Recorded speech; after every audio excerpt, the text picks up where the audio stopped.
Don't make too much out of this. For your own sake, Mr. Quinlan. She squeezed my hand. I felt... All right. Let's say she did. It could have been anything. An involuntary muscle spasm in her hand, or yours. Perhaps a reaction to the respirator forcing air into her lungs.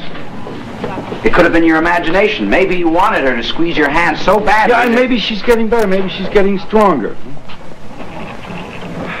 Mr. Quinlan, your daughter has been in a coma for almost 12 weeks now, and every time you think you see some new improvement, we have the same conversation, sir. Karen has gone from 120 pounds to 70. The brain scans, the EEGs, the angiograms show no improvement, no positive sign. We tried weaning her from the respirator, and that failed. She's not getting better. She's not growing stronger. Please understand. Understand what? Nothing can be done. I don't understand that. I can't understand that at all. Now, someplace, somewhere, there's got to be an answer. Not in medicine, Mr. Quinlan. Not to my knowledge. I see no way that your daughter's condition can be reversed. What you're looking for, sir, is a miracle. And that's not my field. It's his. But even if he were to get your miracle, even if Karen were to stabilize right now, today, you'd never have your daughter back. Not the way you remember her, not the way you loved her. Her brain cells don't regenerate. She'd live like a vegetable in an institution the rest of her life. Now that, Mr. Quinlan, that is what you have to understand. I'm glad you came out of the elevator when you did, Father. I have patients to see, and I'll stay with you. Thank you.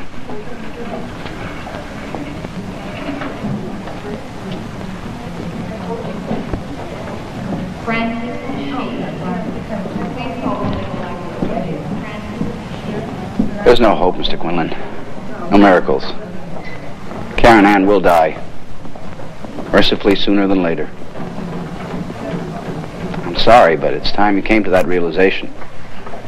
Your wife has. Your parish priest has. Perhaps now you will, finally.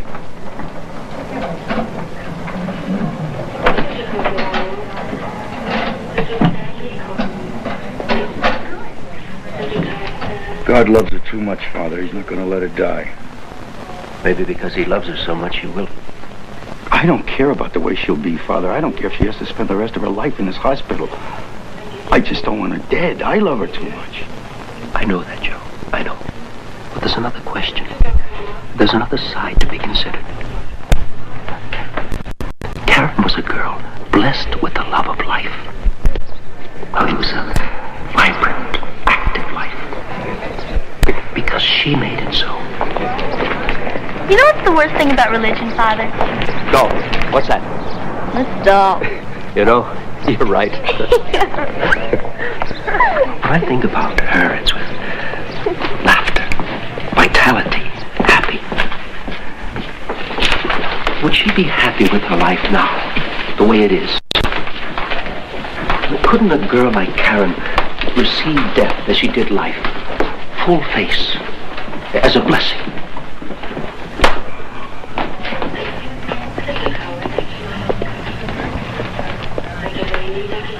Joe, you want me to stay with you?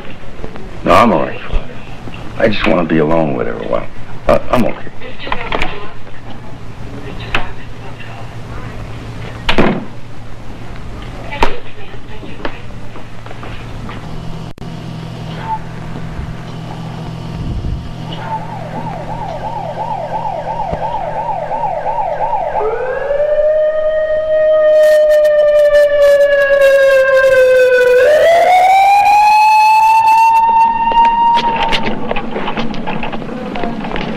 Here's Brian. Where is she? What happened? They've got her in one of the emergency rooms. She just stopped breathing. We were at the floodlighter. We only had just a couple of It was my drinks. birthday. We were celebrating. And then we went back to our place, and Karen went into the bedroom. We found her on the bed later. She wasn't breathing. Nothing. I gave her mouth to mouth. I just couldn't get her to breathe again. At first we thought she was dead, but then the ambulance came and they were... Are you the Quinlans? Yes. Where is she? She's in there. You can go in a minute. What's wrong with her? We don't know yet.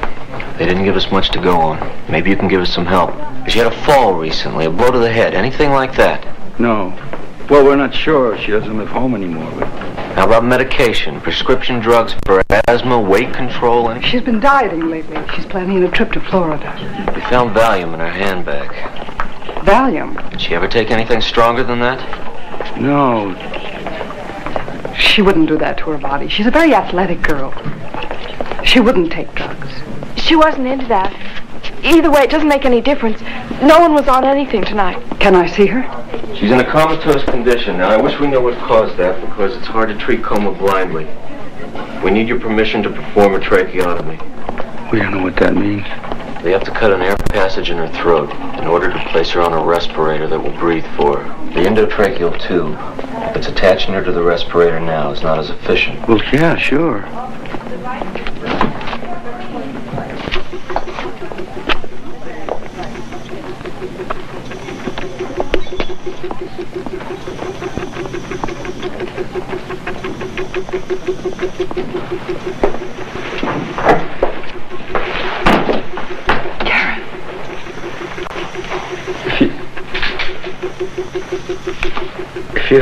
If you can't figure out what's wrong with her, how are you going to help? I'd like to have her transferred to St. Clair's Hospital. They have more sophisticated equipment and are able to give more extensive tests. Do it.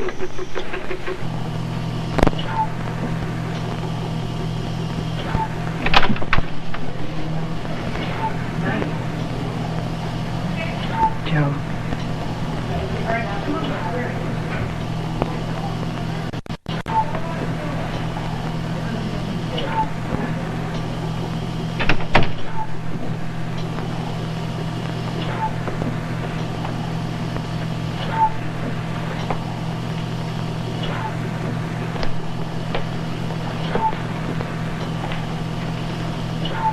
Father Tom came by the house.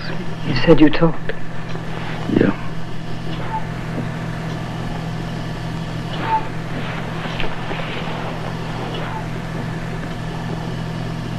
Are you all right?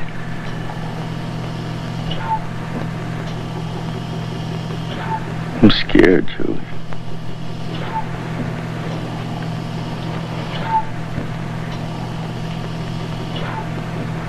Suppose it happens. Suppose she dies.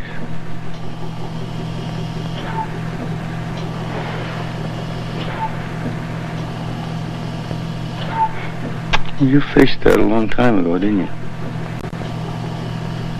Yes. But you never talked to me about it. I tried to once. At the department store. You weren't ready to listen. Well, I'm not ready now. I can't face it. I can't even think about it, Dad.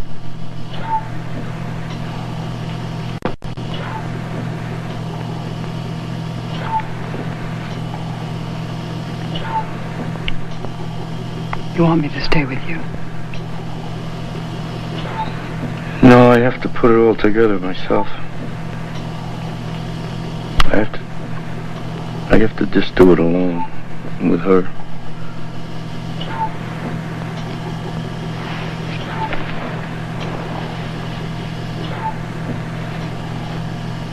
I love you.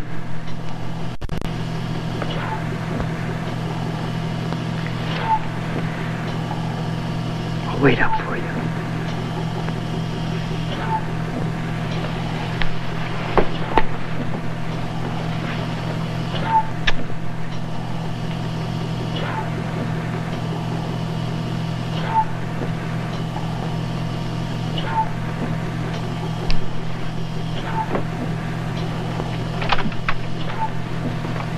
I'd like to have her transferred to St. Clair's Hospital.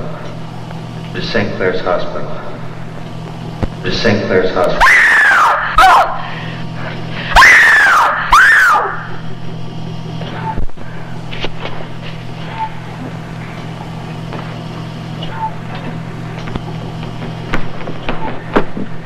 It is not unusual. It's a motor reaction, just a response to the new machine.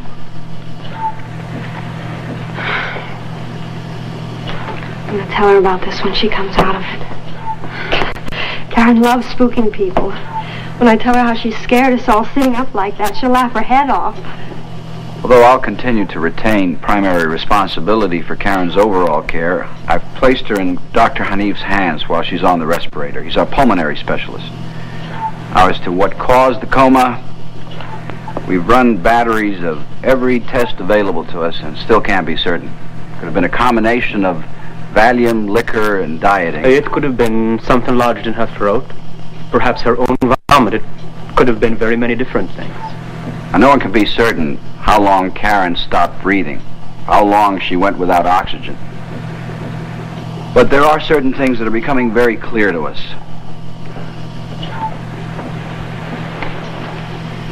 Look at her left foot. It's turned in. We think she suffered a fair amount of brain damage. Just how much brain damage has occurred, we're not sure. We're not even sure at this point whether, in fact, the deterioration has stopped. We need time. Time. We need time. Time.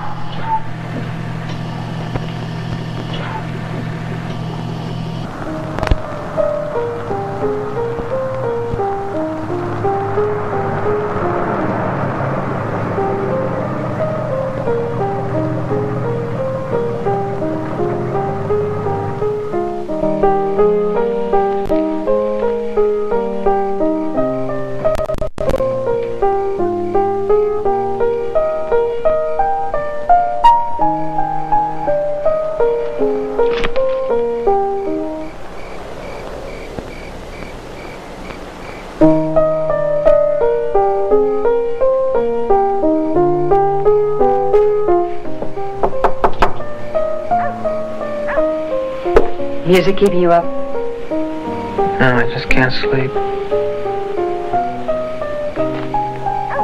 Mom? Yes. I'm not going back to the hospital. I don't want to see her like that anymore. It's not Karen. That person lying up there is not my sister. I can't see her anymore. I'm sorry. I understand.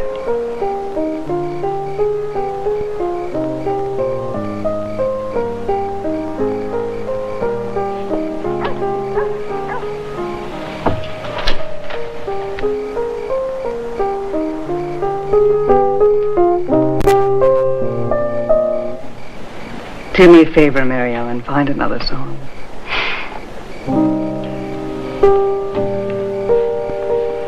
I'm sorry it got on your nerves. I was thinking about Karen. I guess it was just automatic. The doctors could be wrong. What? Well, maybe she won't die. Maybe she'll get better. Then we'll be the way we were. Everyone will go down to the seashore. Maybe. You don't really believe that, do you? I don't know what I believe anymore. Well, they were wrong about you. They told you you could never have kids, and so you adopted Karen. 2 years later, you had me and then John. Well, they can get their heads messed up just like anyone else. Doctors aren't gods. But God is God. And he'll decide whether we all go down to the seashore.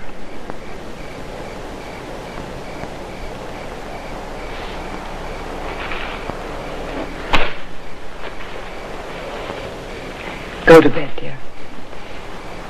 When is Dad coming home? Soon. He said soon.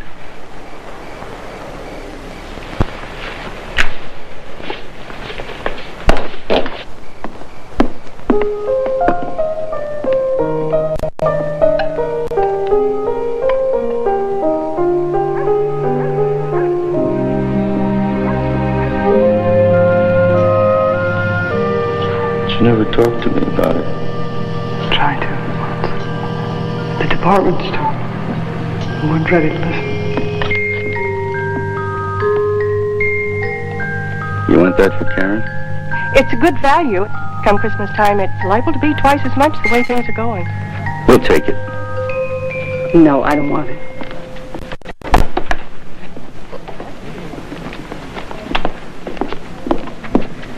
Why not? She'd love that. Joe, Karen may not be here for Christmas. She may be dead by Christmas. Julie,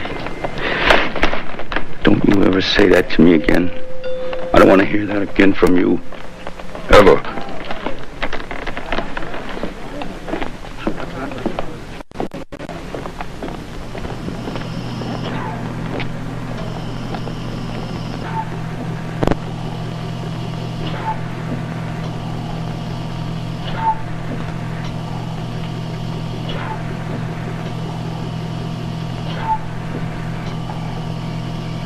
Does it hurt to die, Daddy? Does it? We don't know if Clifford's gonna die, not really. But if he does, will it hurt? No, it won't hurt. He'll just fall off to sleep. Like your arm fell off to sleep in the war, Daddy? Is that the way you mean? Something like that. Come on, little girl. Bedtime. I don't know how you stayed awake this long.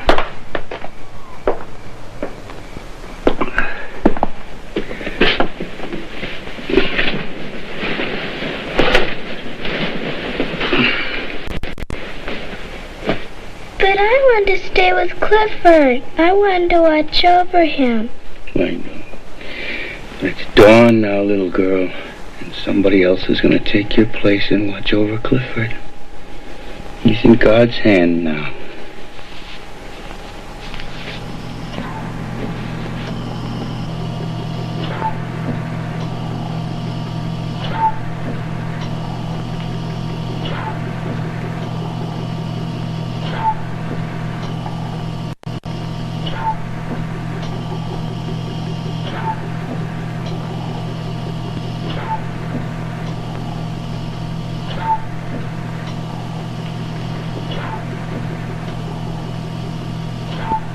A new day again, little girl.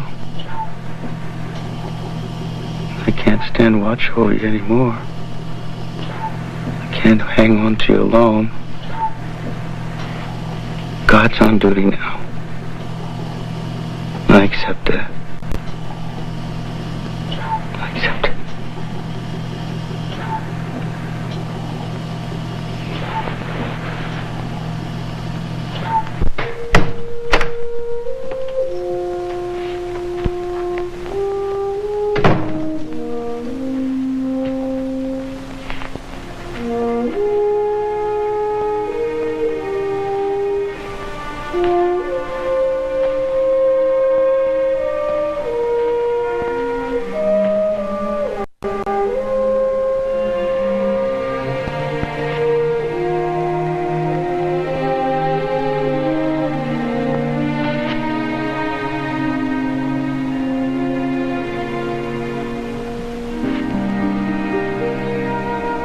Joe, is that you?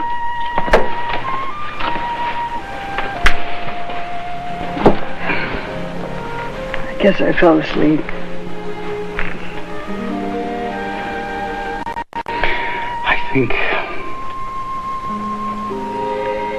I think I made my peace with Karen. God help me, I think I made peace with myself. You were right, Julie. She's gonna die, isn't she? Well, then it shouldn't be on that machine. She hates that thing, I know it, I can see it in her face. She tightens up sometimes when that air is pumped into her. You suppose she's in pain? Think about it.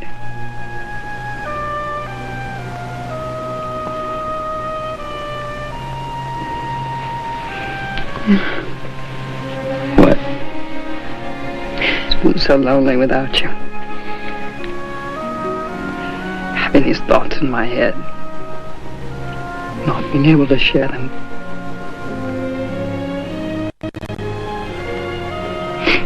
Thank you for being with me again.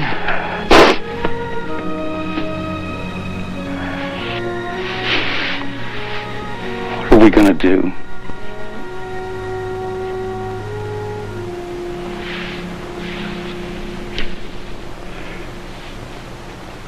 First I prayed the doctors would bring her back. And then I prayed for a miracle. Now all I want is for Karen to be free. She's not with me, she's not with us, she's not with God. She's with pipes and valves and things stuck into her. And nobody knows what she suffers. Only our Lord. I want her to be with him, Joe. I don't want her to be imprisoned anymore. I want her soul to be free. The doctor said it. He said we should take her off that thing. It would be merciful. If she has to leave us, it should be natural death with dignity, not all hooked up to that machine. I think we should talk to the doctors. Julie, are we playing God? God will make the decision whether she dies or not. Not us. God will make the decision.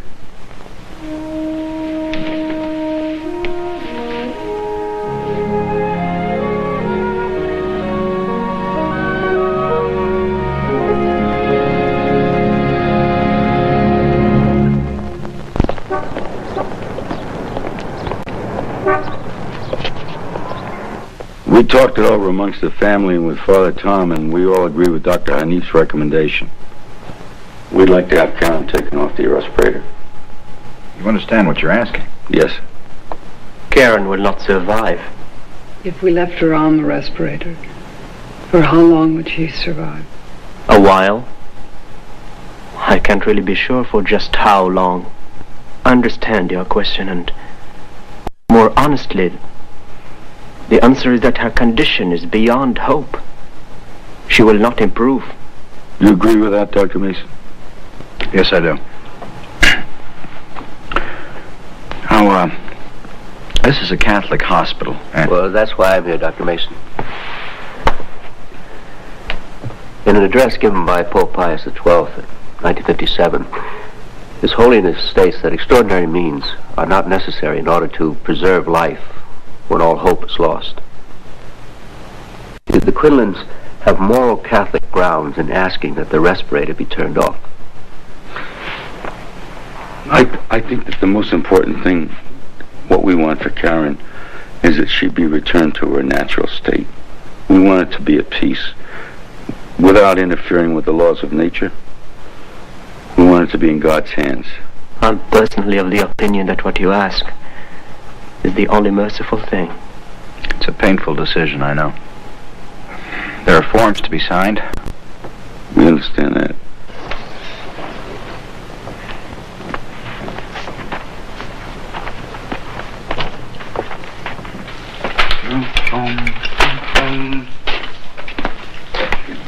They like the powdered eggs, John. Are they powdered, Mom? And the way you eat and read at the same time, they could be anything. I'll tell you what. I'll pay more attention to the eggs if you take my test today. You're getting B's now. All I could get for you is a D+. I'll take it.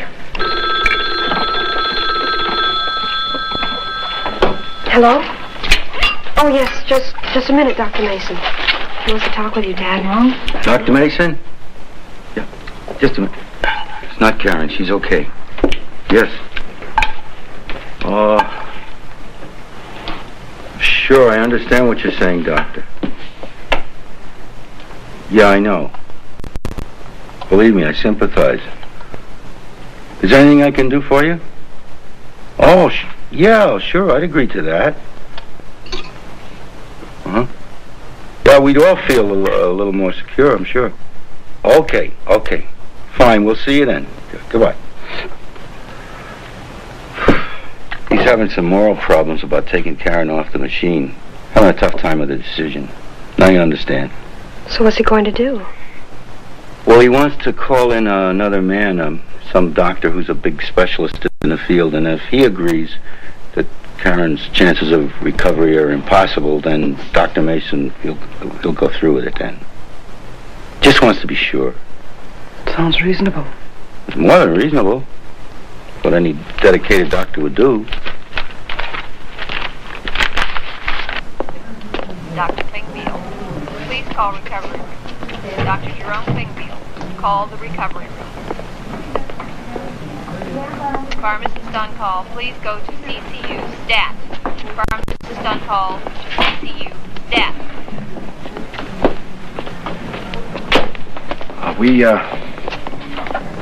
We won't be able to carry out your wishes. I can't take your daughter off the respirator. He disagreed about Karen's condition? No, that's not it. He agrees with our prognosis. But you said if he agreed, then there wouldn't be any trouble. I know, well, the hospital administration and some of my colleagues have advised me against removing Karen from the respirator, and, I agree. It would be against standard medical practice. But if you want to continue with this, you'll have to take it up with the hospital administration.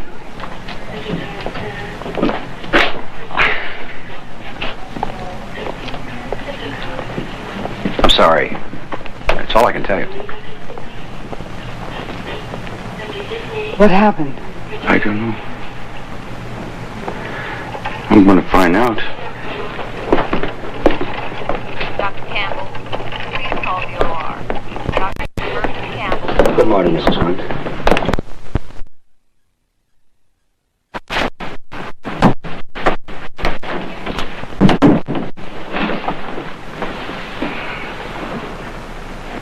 This is Sister Mary Luke of our hospital board. Dr. Mason, you already know, as well as Dr. Hanif. This is Mr. Ted Einhorn, our legal counsel. I suppose we might as well get to the heart of the matter, if everyone is agreeable. Beyond all the other considerations involved, there are the legal questions. That's why Mr. Einhorn is here. I suppose it might be most expedient to turn the meeting over to him at the very beginning, since the legal position must be dealt with before any other. Mr. Einhorn? I'm not sure you're fully aware of what it is you ask this hospital to do. Legally, this has never been done before, and I must point out that the removal of a patient from a machine, such as a respirator, might be an act bordering on homicide. Obviously, the hospital must take into account every measure necessary to keep her alive. It's not the hospital that takes it upon itself, it's the parents of the patient. Who do not have that right. I don't understand you. Mr. Quinlan, Karen Ann is 21 and of legal age. You are no longer responsible for her under the law. You have no right to request any treatment or the discontinuance of treatment for her. You are not her guardian in the eyes of this hospital nor of the law. Wait, what about all these documents I've been signing? I mean, I have to sign permission for antibiotics and spinal taps and brain scans and all that. What about that? Now, you name it, I've had to sign it. If it was all right then, what about now? Well, that was different. How? That was to save a life. In this case, you want to do the opposite. I'd call that different. What are you saying? What do I have to do? You'll have to be named Karen's legal guardian by a court of law. But he's her father. He's not a stranger. He loves her. You people make it sound as if it... We are not talking about love now, Mrs. Quinlan, but law. Well, if you're not talking about love, you're not talking about a good law. There's no good law that has no place for love. Who was her guardian when he cried endless nights? Where was your law when the pain he felt was so deep he dreamed of impossible cures? Fighting doctors who told him it was all hopeless. And now he comes to you with his heart in his hand, begging you to let his daughter die with dignity in God's way. How can you speak of guardianship? How do you dare speak of law?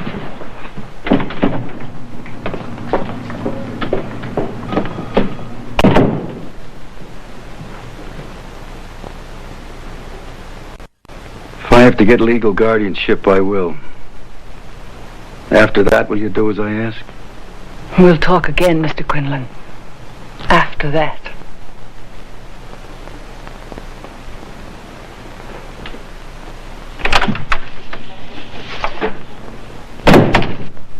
You understand I earn too much to qualify for legal aid. I'm not looking for a handout anyway. I went to the lawyers at the company where I work first. I'm in the shipping department, Warner Chilcott Pharmaceuticals. But they only do corporate law, not trial work. So they told me that I should come to you people because maybe you could give me the name of somebody that could help me out. I mean, that's not going to charge me a whole year's salary. Hey, Notre Dame, that's a pretty good Catholic school. Being free of prejudice, I would agree with you. Mr. Quinlan, I don't see that you have any problem. Any law firm can handle your case, and it shouldn't be very expensive at all.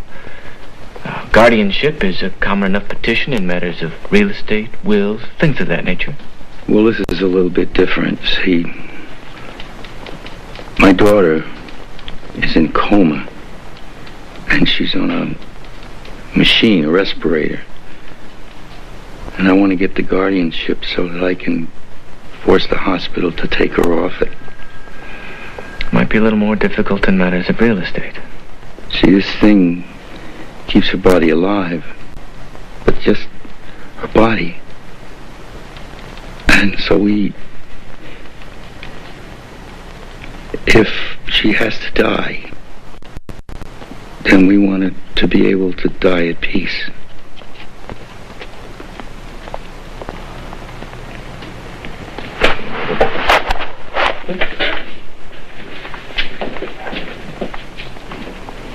Mr. Quinlan, there's a way you can save yourself a lot of trouble. How? In the petition for guardianship, you might refrain from mentioning your purpose.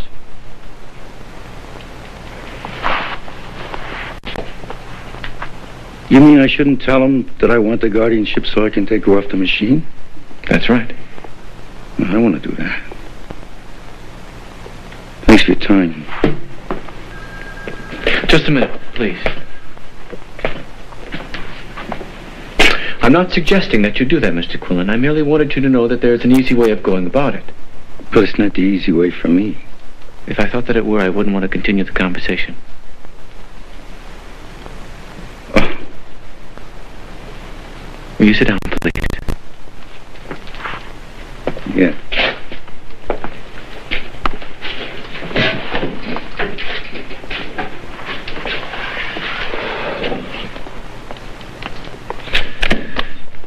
You face an almost impossible situation. I can't think of anyone who would take the case. I'd like to help you, but... Well, could you take it yourself? I can pay you. You could do it in your spare time. I'm afraid the people that employ me wouldn't take too kindly to that. Besides, this is the kind of case that would take a lot more than just spare time. Well, maybe... You think you could find a way? Forgive me, Mr. Quinlan, but you really don't understand what's involved. There's a job to lose, a wife to consider, an almost impossible uphill fight. I don't think there's a precedence for a case like this. It would mean tremendous legal research. Hospital records I would have to study. Enormous. I don't see how I can do it.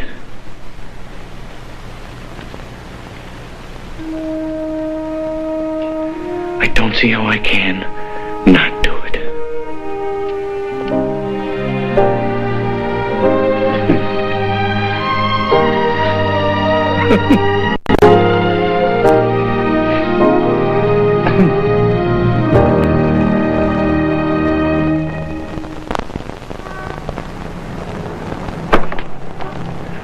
Just think of the fascinating legal points this case could hinge on. Think of the fascinating financial points that eating hinges on. I only make $90 a week as an assistant librarian. I know. Ask them at Legal Aid if they'll make allowances in this case. I mean, maybe just once they'll bend over backwards to really help someone. No way. I've already tried that route. It's a dead end. Well, have you got any money on you? $8. We need a few things in the house. Like supper. He offered to pay. Wouldn't amount to much. Can't afford it, not really. Just like we can't afford to take the case. Not really. Tell you what. I'll trade you the most important case of our lives for a box of Malamars. Means that much to you, eh? Suppose it does. You go to school all those years thinking that someday you're going to be trained enough to do something worthwhile for someone else. Something like this. I saw the Quinlan go to the hospital. It was an experience. Now, if you're interested, he invited us to the hospital to meet with his wife. Come with me. And no commitment. After we meet them, then we can decide together. How they were both 100% agreed. But we forget it. Deal? Put back the Malamars. How I do love you.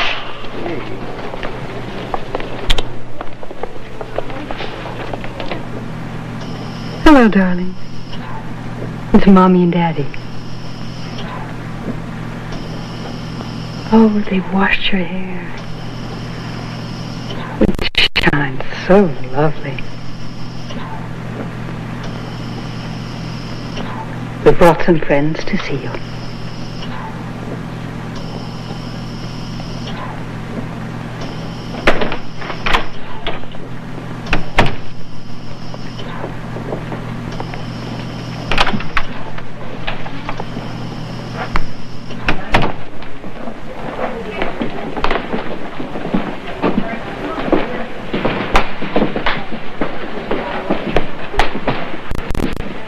Would I be taking advantage if I ask you now?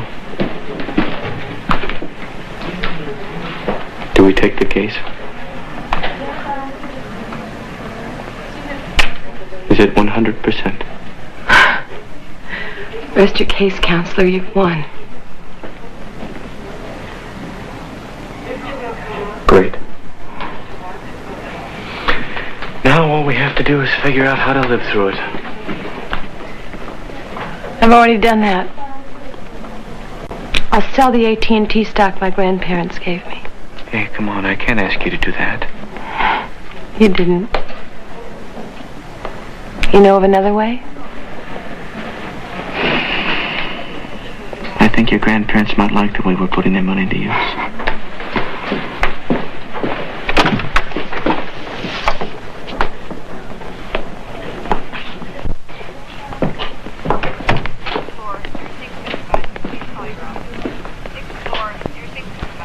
If you wish to place your trust in me, I would be honored to serve as your attorney.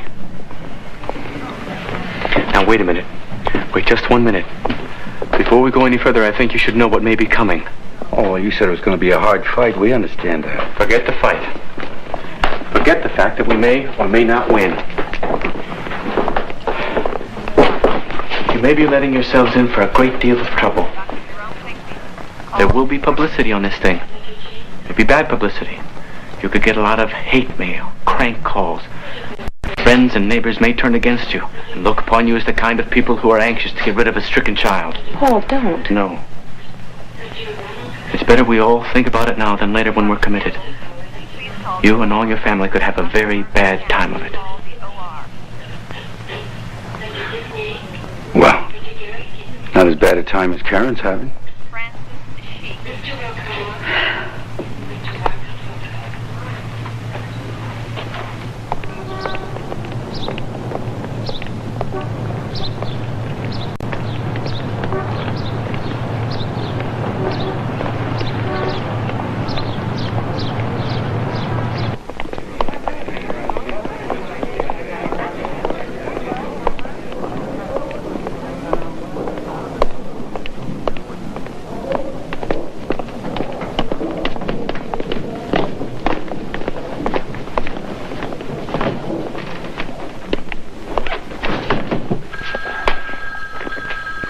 I'd like to file this complaint with the Superior Court, Chancery Division.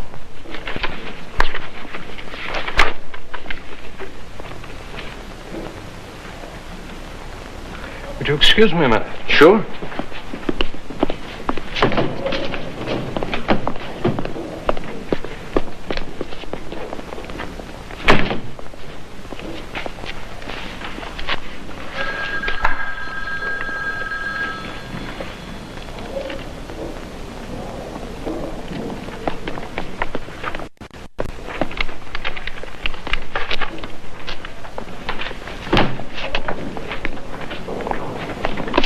You can't file this complaint.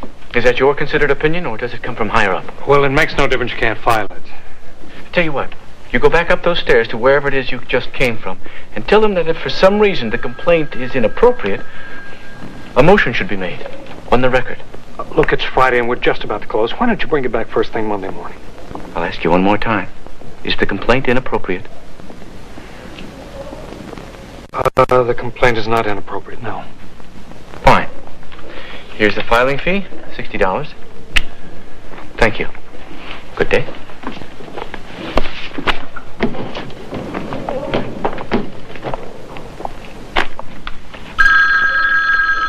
Could you wait just a minute, please? Yes, hello? Could you hold, please?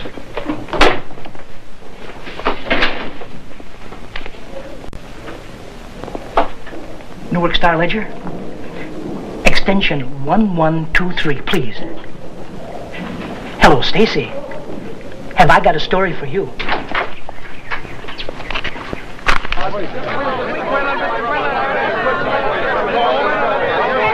Julie! Mr. Quinlan, may we interview you and your family? What's this all about? Haven't you seen the headlines of your Saturday morning paper? No. Can I get through, please? Excuse me, please.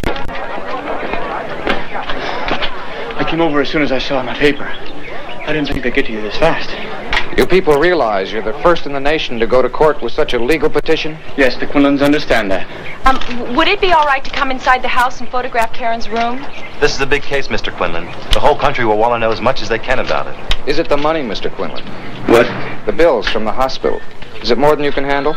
Is that a reason you might have for taking Karen off the respirator? No. No, there are no bills. Medicare is paying for everything. Dad, there's a telephone call. The man says he's from the UPI. Mrs. Quinlan, Mrs. Quinlan. Mrs. Quinlan, Mrs. Quinlan.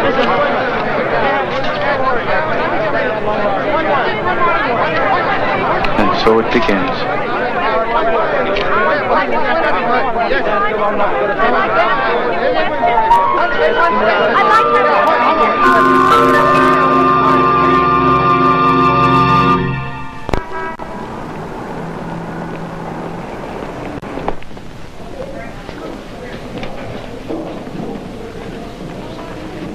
Gentlemen, I've heard all the arguments, and because of the lack of evidence substantiating the complainant's claim of assault, I will at this time dismiss the case. Court adjourned.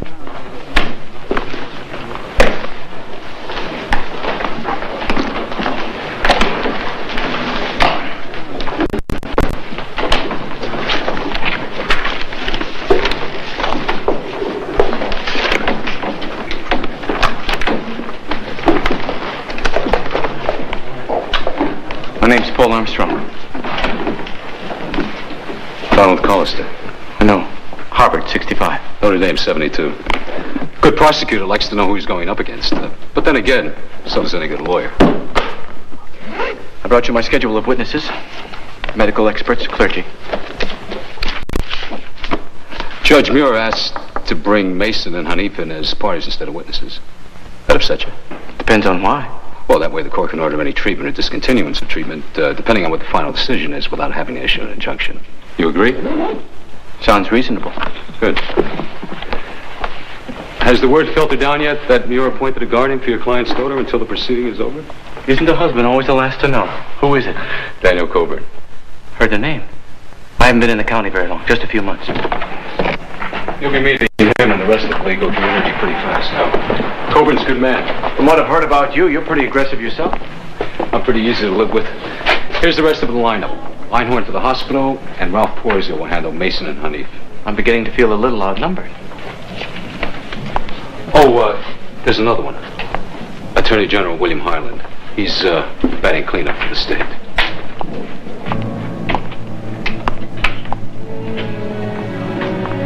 Sherman and Sterling Law Offices. I'd like to speak to Jim Crowley, please. Hello? Jim! Yeah, Paul, what's up? Help! There's Mrs. Quinlan. Take it. It's a blessed handkerchief. Wipe your sister's brow with it. It will heal her. Take it. It's a blessed handkerchief.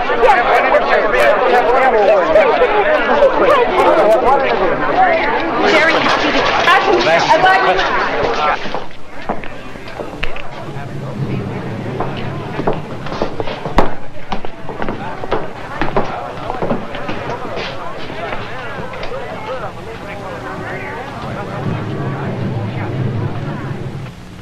They found someone trying to get into your daughter's room last night. No, but don't worry. No one gets within 100 feet of the room now. We got men at each end of the corridor and one right outside her door.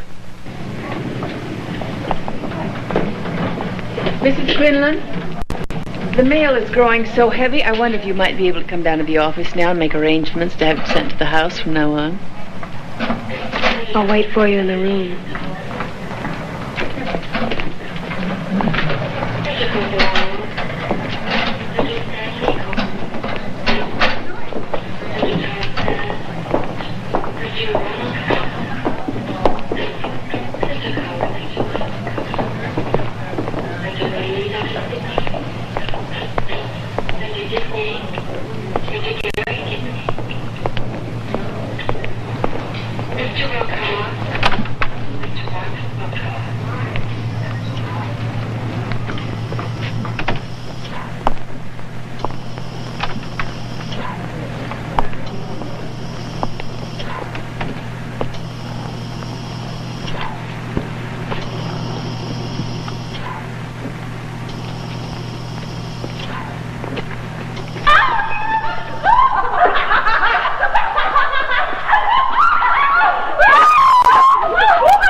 Dark in this room. She liked the light and the sun. Why do they keep it so dark in here? She loved this time of day the most, didn't she? Yeah. I hate all this. People in the lobby. Newspapers and television. Trial coming up, all of it. I can't stand what they're doing to her. Karen is an insult to everything she was.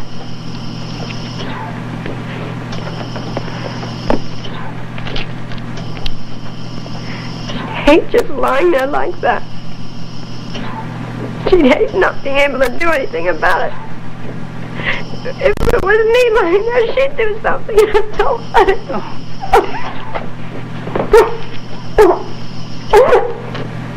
It'll all be over soon. It'll all be over soon.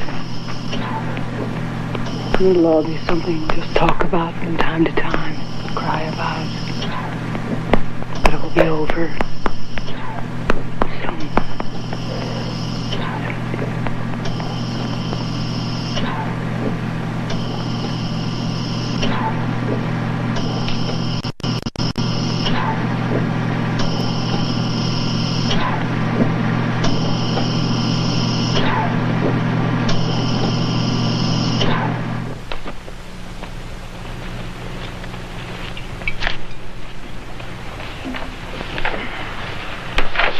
This case is enough to make Solomon turn over in his grave.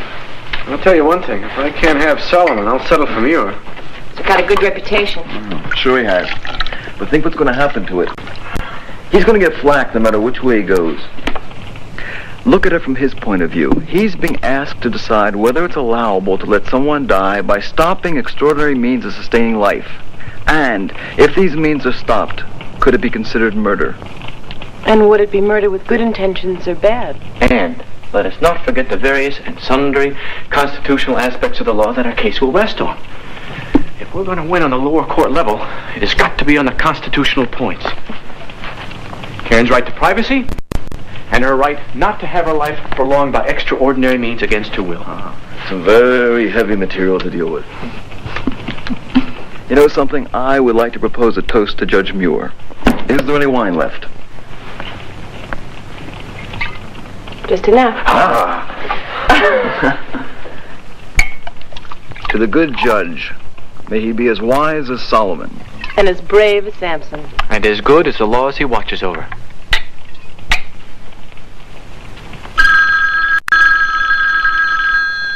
Who would that be at this hour? Can't imagine.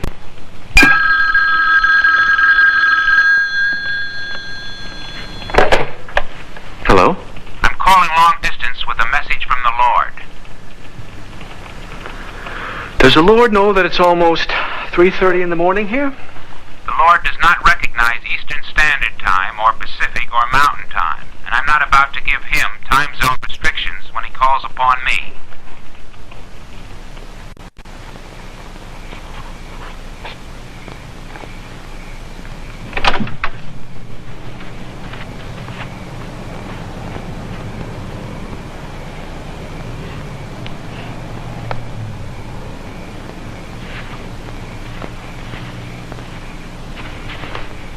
Sleep is something his family isn't too familiar with lately.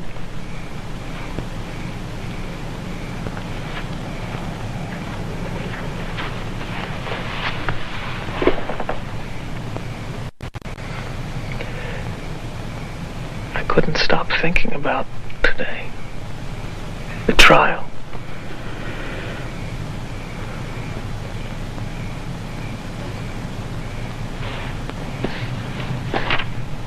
Something I was writing. Trying to pass away the hours until morning. Can I read it? Oh, it's nothing. Please?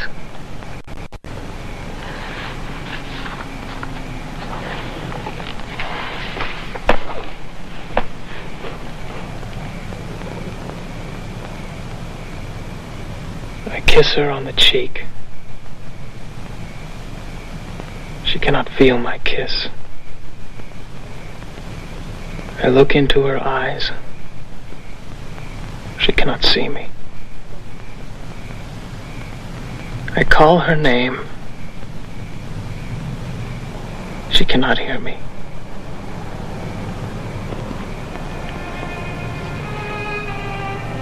In my heart, I hear my Karen whisper. Remove me from this machine. Let my heart beat on its own. When it grows tired, we'll stop and I will go to sleep. Let me sleep, for I have waited long. Let me sleep peacefully, eternally.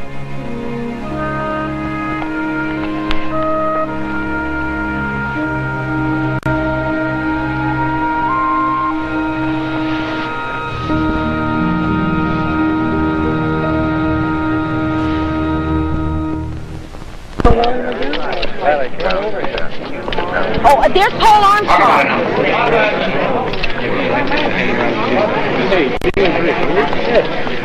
What do you think your chances are? If you lose, will you appeal? If the Quinlans win, will they pull the plug and kill the girl the same day?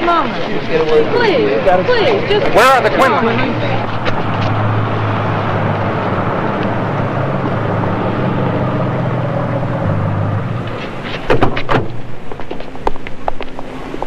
Just leave the car, Father. We'll have someone park it for you.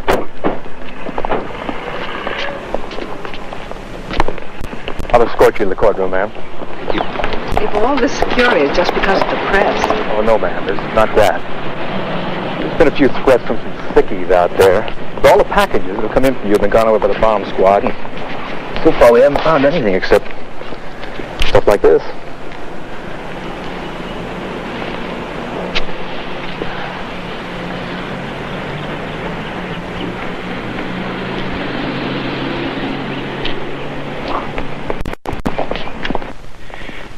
In your opinion, Dr. Mason, is there any course of treatment that would lead to improvement or cure of Karen's condition? I personally don't know of any. Dr. Mason, based upon your treatment of Karen over these many months, it's your opinion, is it not, that she has certain brainstem function which can control respiration? That's right. She also has other senses that we're aware of, which we normally associate with being alive, isn't that so? You'll have to say yes for the record. Oh, yes, I'm sorry, excuse me.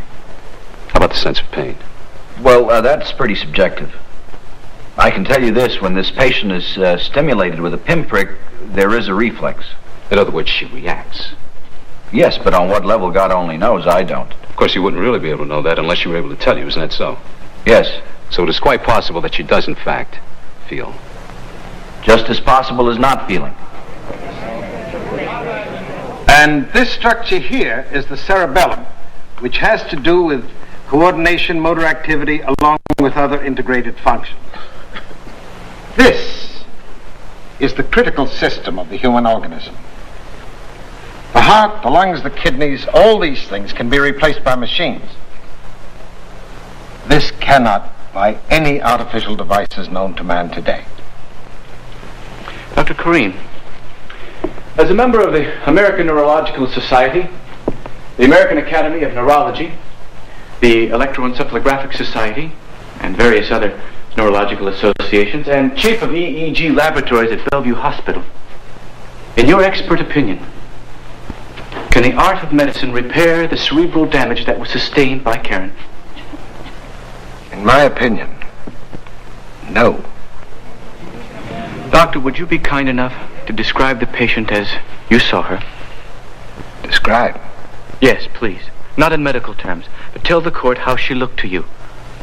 Her physical appearance. Her face is distorted. She sweats endlessly. Eyes closed, emaciated. Her body is drawn up tight to no more than 3 feet in height. This flexion in her elbow, her wrist, her fingers, they're all flexed to her chest. And her knees are pulled up to her chest. But not in what I would call the fetal position. The feet are pulled down, as though they might be in a ballet position. Isn't it true, Dr. Kareem, that what might be considered extraordinary today, a few years from now in your field, could be considered ordinary treatment? Yes, and no. So from time to time, a different weight is given in the definition of extraordinary as opposed to ordinary treatment. I respectfully object to Attorney General Hyland's question. Dr. Kareem did not say there is a difference in how that criteria would be applied in a given point in time. Nevertheless, I will allow the witness to answer. Objection overruled. Let me simplify this issue once and for all, if I may. In the matter of Karen Ann Quinlan, the means employed I consider extraordinary because they serve no useful purpose whatsoever, neither to the patient, her parents, nor society. Dr. Corinne, In response to one of counsel's questions, you indicated that at least a factor in your determination as to what is or is not extraordinary means has to do with the quality of life. Is that correct? I did not use the term quality of life. Are you familiar with the term triage? If so, could you explain to us what you understand it to be? Triage is a term used in the military sense. Hypothetically, if an atom bomb were to hit the San Francisco area and there were 2 million casualties, of those who applied to a hospital for treatment, only the individuals who could survive the injury and be of some use to society later would be cared for. Others would be turned away at the point of a gun. Then a value judgment would have to be made in the performance of that particular concept, would it not? The military have defined that value very clearly. What I am speaking of is an unwritten law, or code, if you will, accepted throughout the medical profession. Could you explain what that is, please? If a patient has terminal cancer involving the lungs, the liver, the brain, a physician is likely to leave orders that if this patient stops breathing, he should not be resuscitated. Likewise, a pacemaker would never be placed in a patient with heart arrhythmia. I know of no physician personally who is going to try either treatment with a patient who has no hope, no chance of survival. I think this would be the height of misuse of technology. Mr. Coburn, as court-appointed guardian over Miss Quinlan, would you care to question the witness? Yes.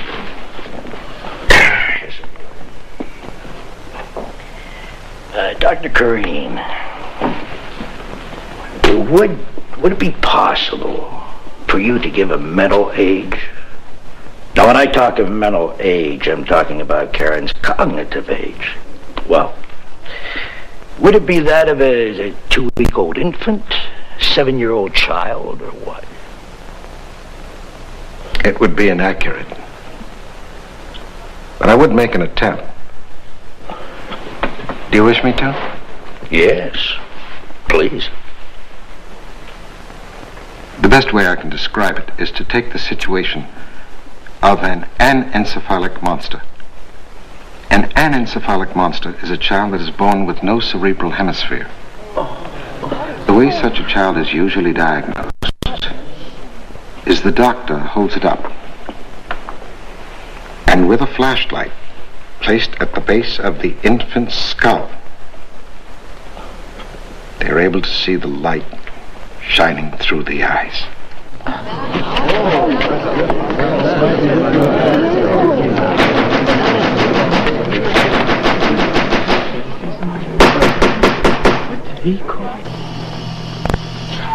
What are you thinking? Green was wonderful today, wasn't he? Of all the medical people up there, he was the only one who understood. Joe? Mason and Collister said about pain. Do you think she feels any? No. Now, you're still questioning. Don't do that. You drive yourself crazy. I can't help it. I can't be sure. No one can, not even Kareem. God, dear God, I pray she feels no pain. Come on, it's time to go. Got a full day in court tomorrow.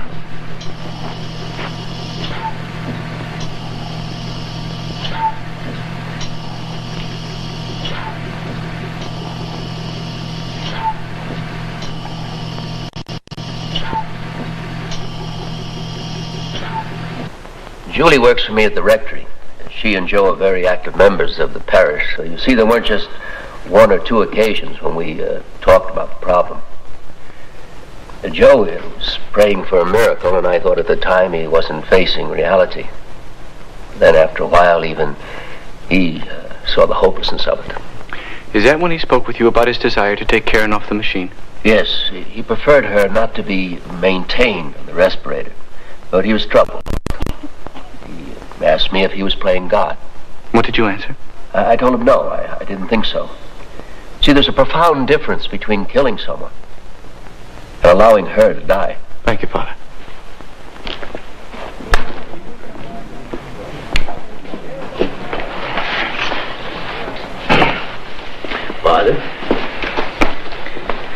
Father, was your advice to Mr. Quinlan in regard to his not playing God, I think you called it, based on some sort of papal statement? It is based on Catholic tradition, Catholic morality, and Catholic theology, as well as a statement in 1957 by Pope Pius XII, when a group of anesthesiologists asked for clarification as to what their role would be in the use of respirators and resuscitators. Well, the allocutio was that response whereby ordinary means must be used to sustain life, and extraordinary means are not obligatory. Well, this was in response to a specific field of medicine, was it not? Yes. So then, it wasn't even a clarification of the Church's position. Well, no, I would not see it as a clarification. I have read the document. I see it as a declaration. Mrs. Quinlan, can you advise the court of any conversation you might have had with Karen in regard to extraordinary means? Objective question, hearsay. Object, Your Honor. Mr. Coburn? I would agree with my colleagues, but I can't lose sight of the fact I happen to be Karen's legal guardian. And this might well be the only chance I'll have in open court to hear her feelings in the matter. I will support Mr. Armstrong's question. I will deal with this as a question of probative weight rather than as a question of relevance or materiality. I will allow Mrs. Quinlan to testify as to the conversation that she had with Karen. Thank you, Your Honor. You may answer the question, Mrs. Quinlan. We discussed it on several occasions. About January of '74, the father of one of Karen's friends was dying, and we talked about it. The last time was about February of '75. A very dear friend of the family was dying of cancer, and he chose to go home rather than die in the hospital with the extraordinary means. Karen was very full of life. She loved.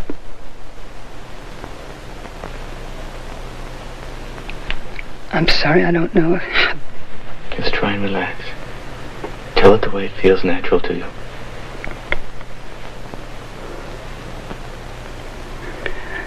Life was very important to Karen and very dear to her. But the way that she could live life was also very important to her. And she felt, she said, when the father of her friend was dying, she said, "Mommy, please don't ever let them keep me alive that way. If I can't enjoy life, I don't want it." You have concluded that Karen's death is a certainty. That there's no hope of recovery. And further, that it's the Lord's will. Yes, sir. And to effectuate that belief on your part, you feel her life should be terminated at this point? Not terminated. That's not what I'm asking for. What I want, all I'm asking for is the right that my daughter be returned to her natural state. If God wants her to live for a day or a year or 5 years, she will. he wants her to be with him, then he'll call her and she'll go to him. And she has that right. She deserves that right. And that's all I want. It's very simple.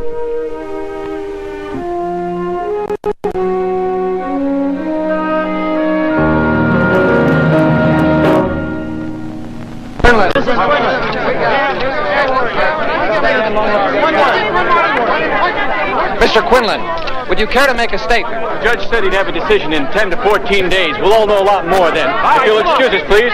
Move back. Mrs. Quinlan, if she was your own flesh and blood, if you hadn't adopted her, would you fight so hard to get her taken off the respirator and have her die?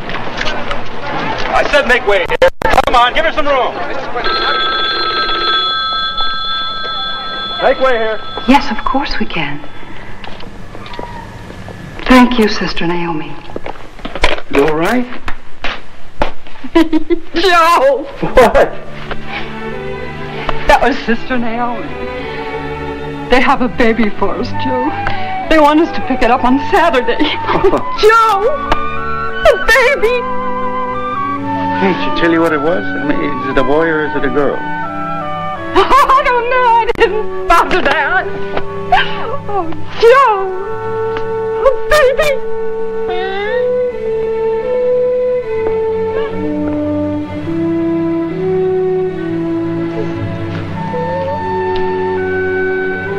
Love her, care for her, for she comes to you as a gift from God.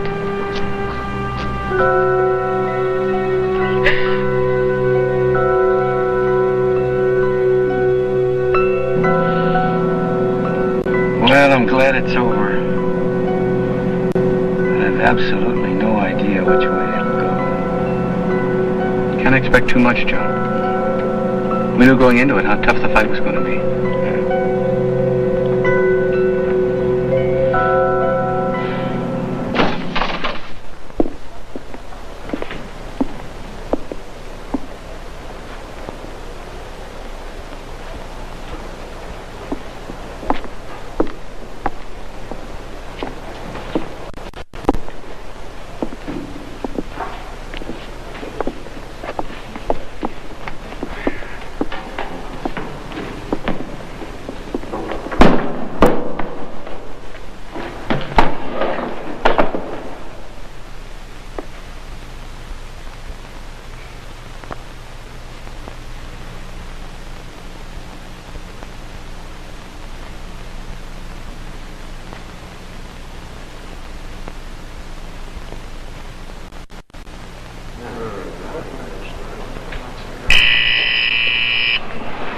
This is it.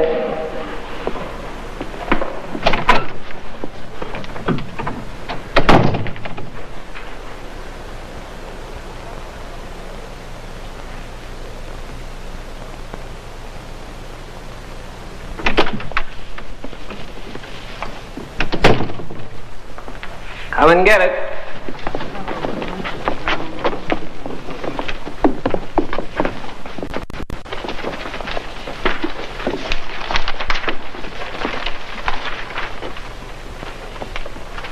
I know it was a difficult decision to make. I understand his refusing the first half of the petition not to take Karen off the respirator. But the other half, why did he refuse Joe guardianship? He felt that with all the suffering Joe had gone through, the day-to-day anxiety a father feels, he might take it upon himself to remove Karen from the respirator. You mean, if I wanted to do that, I could have done it long ago before this? Joe is not that kind of man. I know. How do you feel about the decision? Terrible. How do you think we feel? Mr. Quinlan, are you bitter? Well, I hope not. Enough time has gone by, so about all we feel is numb. And hurt. Will you appeal? They haven't had time to think about that yet. We might do that. We have to talk about it together and with Mr. Armstrong. It's hard to stop fighting for something that you believe in. for somebody you love. It's very hard. I've been covering this case from the beginning. I've never seen you people angry. I mean, downright mad. Don't you ever feel that? Yes. There's anger. But some of us are able to deal with it better than others.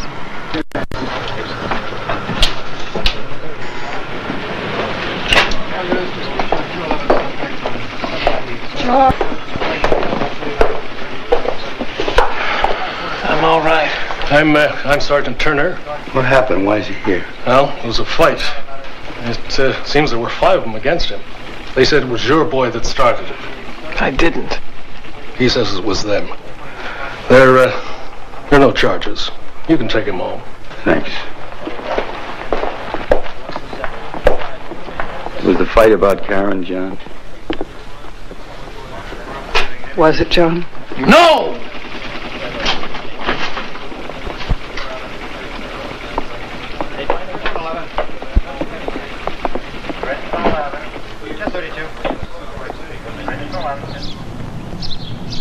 Honorable Chief Justice and Associate Justices of the New Jersey Supreme Court, Learned Counsel, members of the Quinlan family. I am privileged to stand before this highest tribunal of our state on behalf of the Quinlan family, whose case we base upon 6 points of law. Number 1, that the appellant, Joseph Quinlan, should be appointed sole guardian of the person of his daughter. 2, the testimony regarding Karen's prior statement is of sufficient probative weight to compel the conclusion that she would elect to remove the futile medical measure being administered to her. 3, appellant and his family, including his irreversibly comatose daughter Karen, have a constitutionally protected right to cause the discontinuance of treatment which Karen presently receives. 4, failure to grant appellant's petition subjects appellant and his family, including Karen, to cruel and unusual punishment. 5, withdrawal of treatment would not constitute homicide. And finally, 6, the withdrawal of medical treatment administered to Karen Ann Quinlan is the only course of action which will promote her best interests.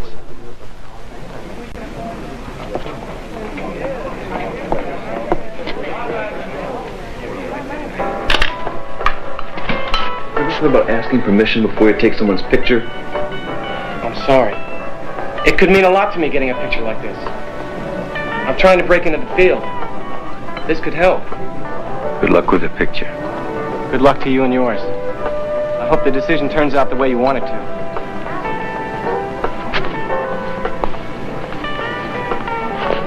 Anyway, 2 months for the Supreme Court to make a landmark decision isn't that long.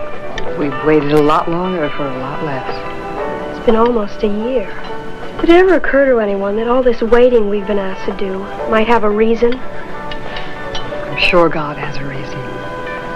Oh, I'm not talking about God, but the people who think they're God and play the part. Just look at it from their point of view. If Karen should die in the middle of all of this, everybody gets off the hook. Doctors, lawyers, everybody.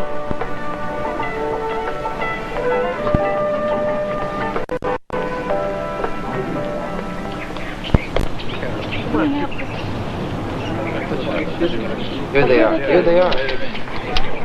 Do you feel optimistic about the ruling from the Supreme Court today? No, not optimistic. It's hopeful. It's been a long wait, and hope is all we've had. Hope and prayer. Has Karen's condition altered at all? No. What will happen if the decision goes against you today?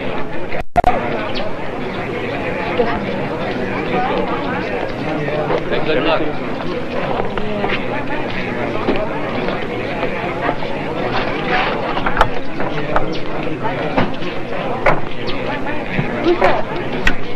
Mrs. Quinlan, I'd like to get your permission to photograph Karen in her hospital bed attached to the respirator. We don't allow pictures of Karen. My publishers have authorized me to offer you $100,000 for a single picture. No. The figure's merely a starting point. We can do better than $100,000.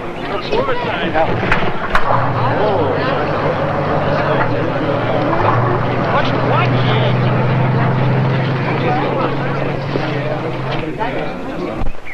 We thought it might be wisest to wait here at the hotel until we got the decision. That way the Quinlans could have some sort of privacy.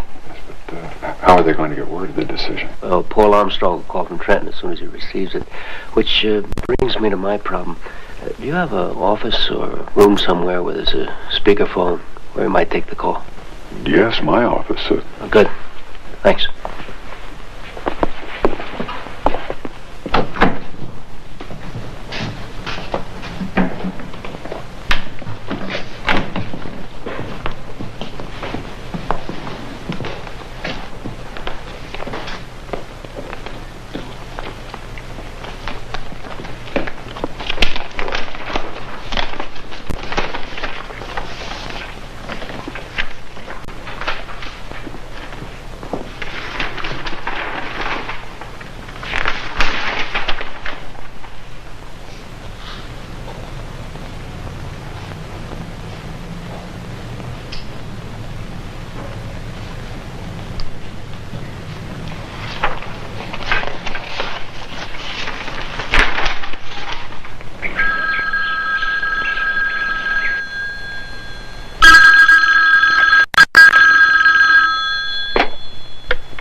Just a moment. It's for you, the call.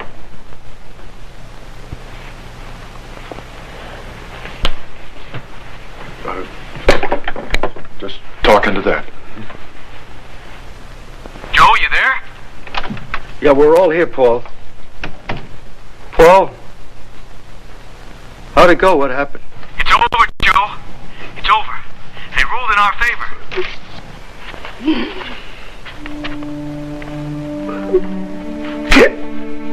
Did you hear me, Joe? Joe! Yeah, we heard, Paul. We heard you. On both counts. Guardianship and the right to remove Karen from the respirator.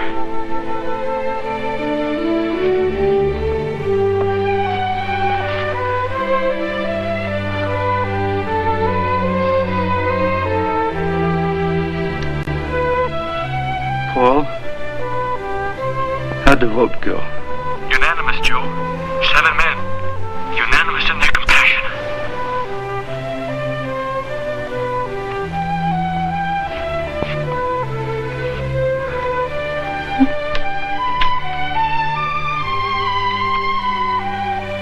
We'd like it done privately, in a room with just Father Tom and the immediate family. We'd like to be there to comfort her as much as possible.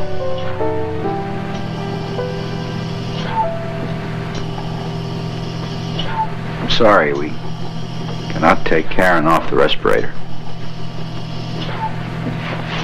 I don't understand. Nothing has changed. Everything's changed. We got a ruling from the Supreme Court of the State of New Jersey. You still afraid of the legal ramifications? It's not the legal ramifications that concern me. It's the medical ones. To remove your daughter from a life-supporting treatment would be against standard medical practice. I'm sorry, I cannot do it.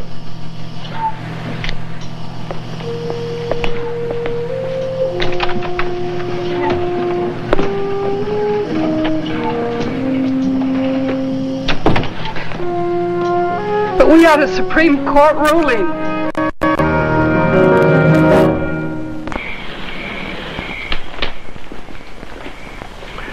We'll take Mason off the case then. It won't work, Joe. I can do that. I have guardianship, don't I? Who are you going to get to replace him? Whoever replaces him will have to receive approval of the hospital administration in order to practice there.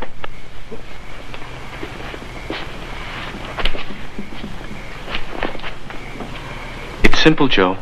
Anyone, Corrine, anyone else who is willing to take Karen off the respirator will find it difficult, if not impossible, to get hospital approval. Well, we'll have Karen transferred to another hospital. I've looked into that. There isn't a hospital around willing to take her in order to act as an agent in her death. They're all afraid of the publicity. It's been 6 weeks since the Supreme Court decision. 6 weeks since we won. Won what? Or who? Maybe the papers, you think? I don't think so. We might pick up the kind of publicity that could hurt us. Parents pushed to kill daughter as soon as possible. Any headlines like that, and we'll never get the hospital to change their mind. We're going to have to work quietly from within the structure of St. Clair's Hospital, no matter how hard. Maybe try and force a meeting with the Ethics Committee. I can tell you right here, right now, that the Board of Trustees, of which I'm the head, will never agree to take Karen off the respirator. This is a Catholic hospital. We believe in miracles here. But Sister, we've got legal grounds for our request. We've also got moral grounds. The church backs us in our decision. Our own priest and the bishop. We have got a right. You've seen her. She isn't the sleeping beauty that the newspapers picture. You must know she's not going to just walk out of this hospital one day. Won't you see that? This is a religious institution of mercy and of healing. At St. Clair's, we love our patients. We do not kill them. I'm not asking anybody to kill my daughter. But I don't want anybody putting themselves in a position that's higher than the Supreme Court and the church I love. All I'm asking is that you give back life to her mother and hope to my other 2 children. But most of all, I demand the return of human dignity to my daughter Karen in death as well as in life.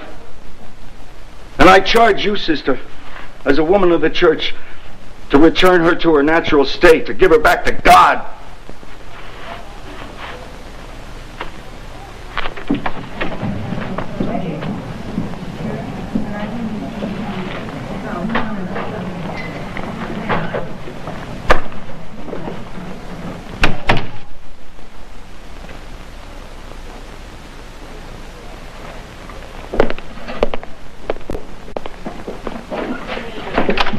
Mr. Quinlan, just a moment, please. I would like to talk with you and your wife, Mr. Armstrong also, for just a moment. The doctor's lounge, please.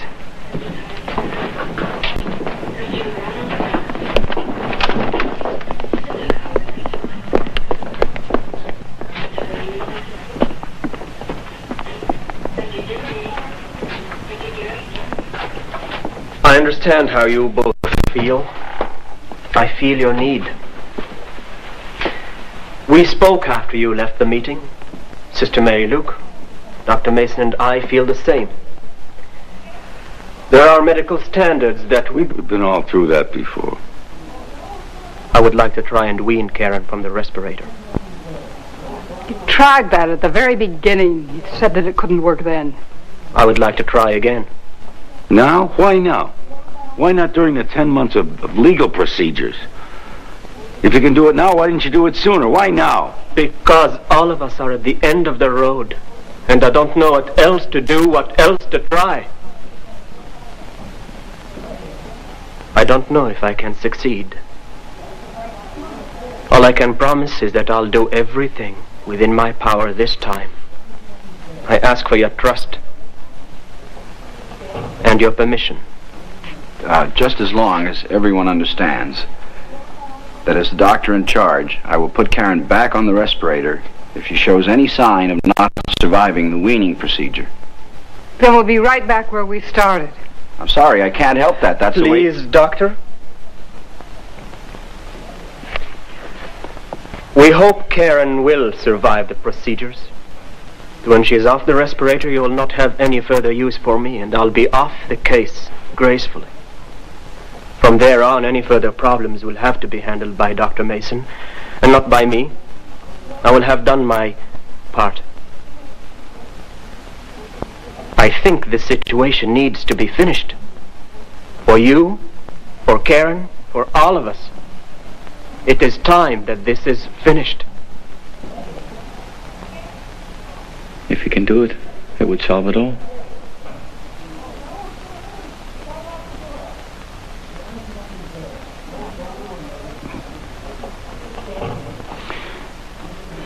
Then try, Dr. Hanif. Go ahead. Try.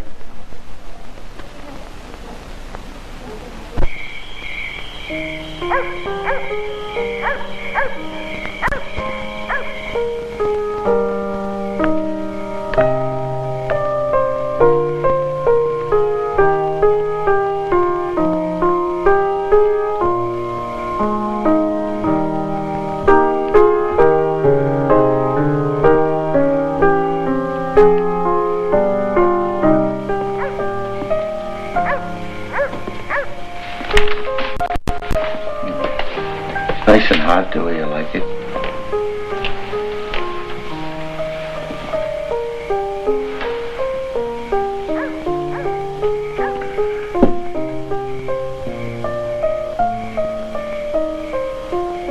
I just spoke with Dr. Hanif.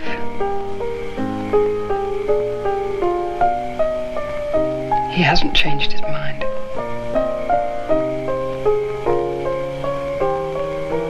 He's going to wean her in the morning. What if she dies?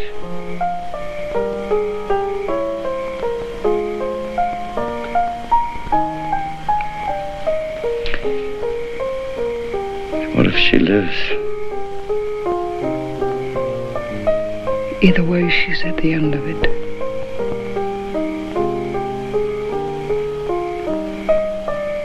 And so are we. Now she'll truly be in God's hands.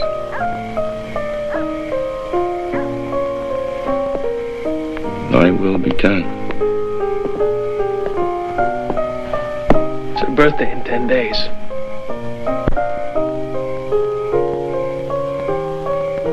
She'll be 22.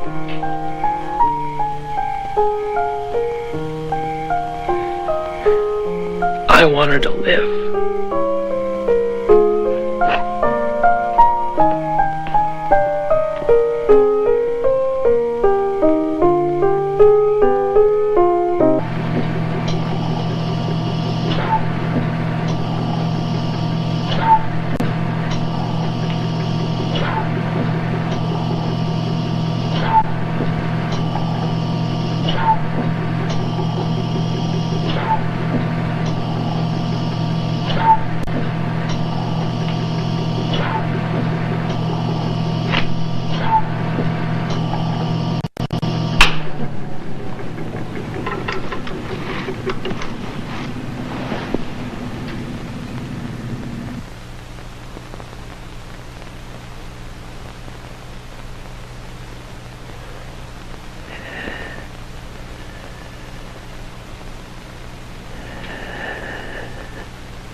Thank you for trusting me.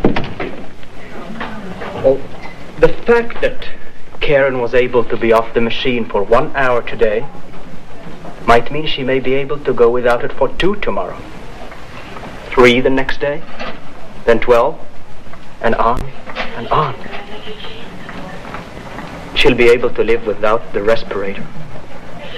I feel quite sure of that. For how long? There's no way to know.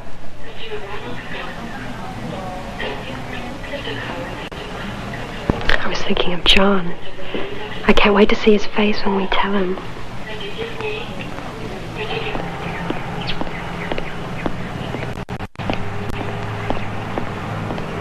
Time is the circumference of our lives. Birth begins our time. Death will end our time.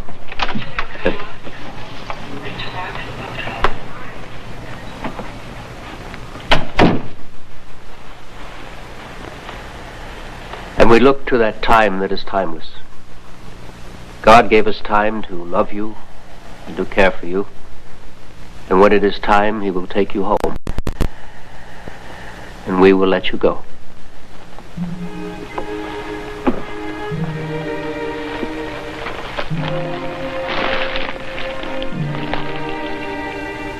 Happy birthday, Karen.